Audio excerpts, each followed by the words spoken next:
생각을 바꾸면 수익이 보인다. 역발상 투자의 문현진 멘토입니다. 자, 오늘도 많은 종목들이 급등을 하고요. 많은 종목들이 급락하고 있죠. 이런 과정 속에서 우리가 가야 할 길 상한가에 들어간 종목들 체크해보면 답이 나올 것 같습니다. 도움되신다면 좋아요와 구독 그리고 알람 설정까지 반드시 부탁드리고 바로 출발해보도록 하겠습니다. 자, 일단 시장 자체 분위기로만 따져본다면요, 밑으로 이렇게 내려가고 있네요. 하지만 어제도 제가 말씀드렸죠. 꾸준히 보신 분들은 다들 아실 거예요. 고점을 이렇게 이었을 때, 저점을 이렇게 이었을 때 나오는 이런 흐름들이 지금은 위쪽도 돌파가 되어 있고 아래쪽으로도 무너져 있는 상태인 거죠. 그래서 위쪽으로 가려고 하는 것 같긴 한데 아래쪽으로 내려와 있으니 도대체 어느 방향으로 가는지 잘 모르겠다. 역시나 그냥 옆으로 기어갈 것이다 라고만 생각하는 것이 일단은 맞는 내용이에요. 그래서 증시는 지금 여기서 횡보한다 라고 생각하시는 것이 맞을 것 같고요. 배당을 위해서 미리 이렇게 매수해서 올라왔던 그런 증시 주가들이 지금은 조금 빠져내려가는 모습으로 진행이 됩니다. 이게 지속적으로 매도세가 나오게 될지 아니면 좀 나오다가 말지는 조금 더 지켜봐야 되겠죠.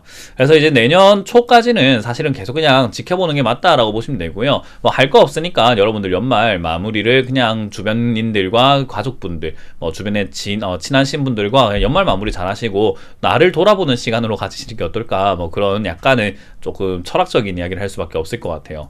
자, 어쨌든 지수는 지금 당장은 방향은 없기 때문에 이렇다 저렇다 뭐 올라간다 내려간다 이런 거를 언급할 이유가 별로 없어요. 그냥 올라가는 것 같기도 하고 아닌 것 같기도 하고 그냥 그런가 보다, 그냥 지하 옆으로 그냥 빌빌빌빌 거리면서 힘 빠져 있나 보다, 쉬고 있나 보다, 그렇게 생각하시는 게 맞는 것 같고요.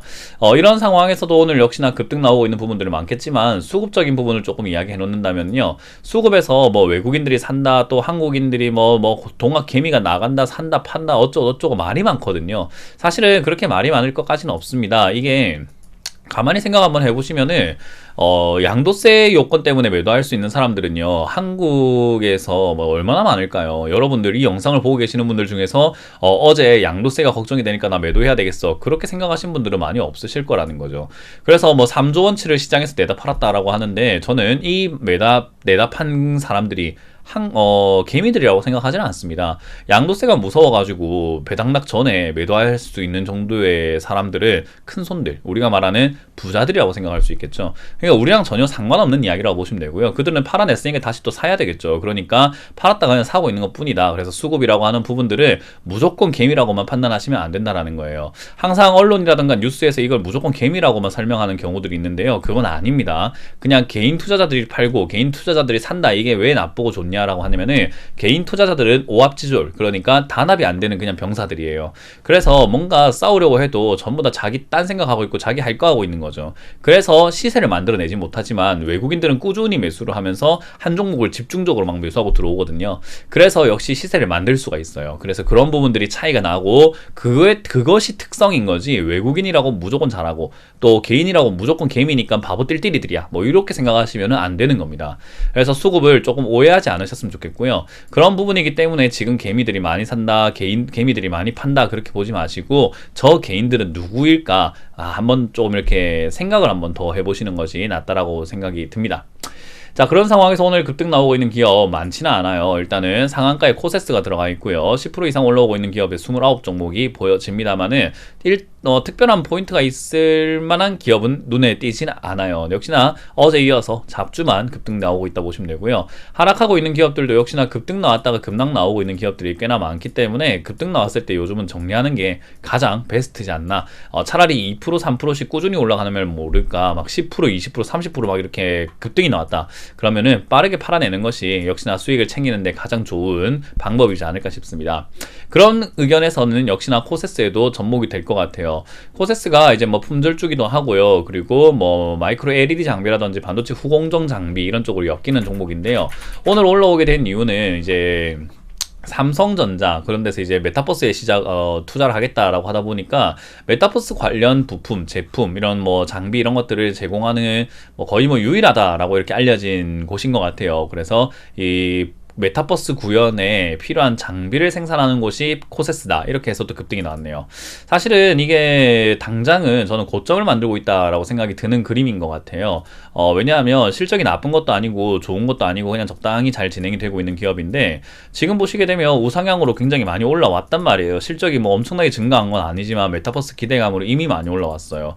그래서 그 올라온 과정 속에서의 주가 변동이다 라고 생각이 들거든요. 그러면 역시나 전고점인 16,000원 언저리, 또 또 15,000원에서 16,000원까지만 올라가게 되면은 역시 빠져내려갈 가능성이 전 높다라고 평가를 할 수밖에 없는 종목인 것 같습니다. 그래서 저는 메타버스 관련 기업들 나쁘다 생각하진 않아요. 뭐 물론 실체도 다 있고 앞으로 발전될 가능성이 높은 산업들이기도 하고 우리가 가야 할 방향이거든요. 그렇다고 해서 이렇게 이미 올라온 기업들을 사야 되나라고 했을 때 저는 그렇게 동의하지는 않습니다.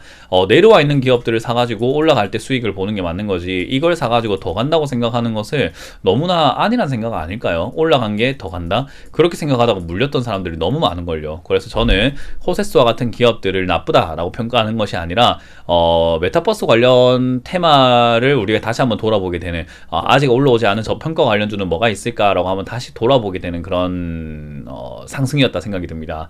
그래서 호세스가 올라온 것은 그냥 호세스가 올라온 거고, 우리는 메타버스 관련주로 어떤 기업들을 잡아놓는 것이 현명할까를 생각을 해봐야 되겠죠. 메타버스가 필요하게 되면 역시나 빅데이터 관련주들이 움직일 수밖에 없다라고 제가 말씀드리고 있고, 로봇 관련주와도 연관이 될 수밖에 없는데, 그럼 로봇과 메타버스가 같이 맞물릴 수 있는 그 기업들, 업황은 역시나 빅데이터 그리고 보안 관련주가 될 것 같습니다. 그런 쪽으로 관심을 가져보는 거예요. 그래서 그렇게 투자하시는 게 맞는 것 같고요. 역시 들고 계시는 분들은 15,000원, 6,000원에서 매도하시는 게 맞다고 전략을 드릴 수밖에 없겠네요.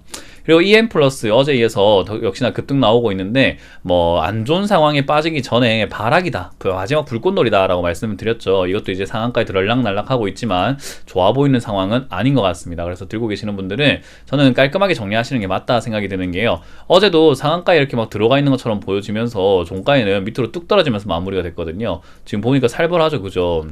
뭔가 차트가 떨어지지 않은 것처럼 보이는데 이렇게 밀렸었어요. 그래서 종가 때 이런 식으로 뚝 떨어지는 모습을 보여주는 것 자체도 사실은 좋아 보이진 않습니다. 그래서 이런 거는 저는 개인적으로 들고 계시는 분들은 이 시세에 놀아나지 마시고 깔끔하게 정리하시는 것이 맞다라는 전략을 드려볼 수밖에 없겠네요. 자, 이제 그런 부분들을 참고 한번 해볼 때 오늘도 역시나 잡주, 품절주, 그리고 흔히 말하는 상폐가 될 위험성이 있는 기업들, 뭔가 적자가 나거나 굉장히 부실한 기업들, 그런 것들이 많이 급등이 되어 있어요. 그래서 품절주나 잡주, 부실주 뭐 이런 것들 아니고선 올라오지 않는 시장이니까 여러분들이 너무 큰 기대를 하면서 연말에 좀 이렇게 목숨 거는 것보다는 내년 상반기, 그러니까 내년 1월에서 3월 또는 6월까지 내가 수익을 낼 수 있는, 천천히 가지고 있을 때 가치가 나중에 빛날 수 있는 그런 기업들은 무엇일까를 생각하고 가지고 있는 게 맞는 거고, 내가 지금 다른 기업들이 많이 물려 있다면은 옮겨야 될지 말아야 될지 여러분들이 고민을 좀 많이 하셔야 되는 시기인 것 같습니다. 그게 판단이 안 된다면은 누군가와 함께 하는 게 제일 좋겠지만, 그게 안 된다, 그러기 싫다라고 한다면 여러분들이 스스로 판단을 하셔야 된다라는 점, 그게 여러분들의 지금 과제일 겁니다. 잘 해결하시길 바라겠고요. 어찌됐든 지금 상황은 뭐 여러분들이 누군가랑 함께 한다고 하더라도 딱히 뭐 종목을 갈아타야 된다, 바꿔야 된다, 뭐 그런 것들을 전략을 드리기가 참 애매한 시장이죠. 그렇기 때문에 여러분들이 그 점을 참고하셔가지고 대응을 좀 잘 하시고 전략을 잘 짜시고 마음의 여유를 좀 가지시고 대응하시면 좋겠습니다.